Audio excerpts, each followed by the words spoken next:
지난 3월부터 대전 지역을 긴장시켰던 홍역 발생이 46일 만에 진정세로 접어들어 곧 종식 선언이 내려질 전망입니다. 반면 A형 간염의 경우 전국에서 가장 환자 발생률이 높지만 지속적으로 환자가 발생하고 있는데요. 예방접종 외에는 별다른 방법이 없어 고민입니다. 이선학 기자가 보도합니다. 지난 3월 말 대전의 한 소아 전문 병원에서 시작된 홍역 집단 발병 사태는 이후 꾸준히 늘면서 환자가 24명이나 발생했습니다. 하지만 지난달 21일 마지막 환자 발생 이후 홍역 최대 잠복기인 21일간 추가 환자가 발생하지 않았습니다. 이에 따라 접촉자들에 대한 관리는 모두 해제됐습니다. 대전시는 앞으로 3주간 추가 홍역 환자가 발생하지 않을 경우 감염병 유행 상황 종료를 선언할 예정입니다. 다만 해외 여행이 늘어나는 시기가 다가오는 만큼 모니터링 활동은 지속하고 여행에 앞서 예방 접종을 적극 유도할 계획입니다.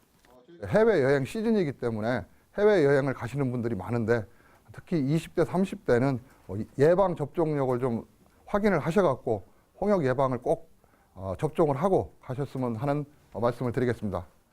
반면 A형 간염 사태는 좀처럼 해결 기미가 보이지 않고 있습니다. 지난 3월 환자가 300명을 넘어선 이후 의료진까지 참여한 전담 대응팀을 운영해 오고 있지만 현재 환자는 754명으로 매달 200명 이상 발생했습니다.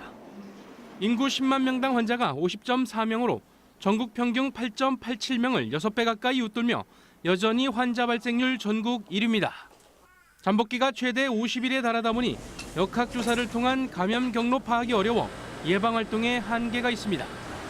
다만 예방접종 인원이 최근 9일 동안 7천여 명에 달하는 등 급증세를 보이면서 환자 증가율이 한풀 꺾였다는 점은 그나마 다행입니다.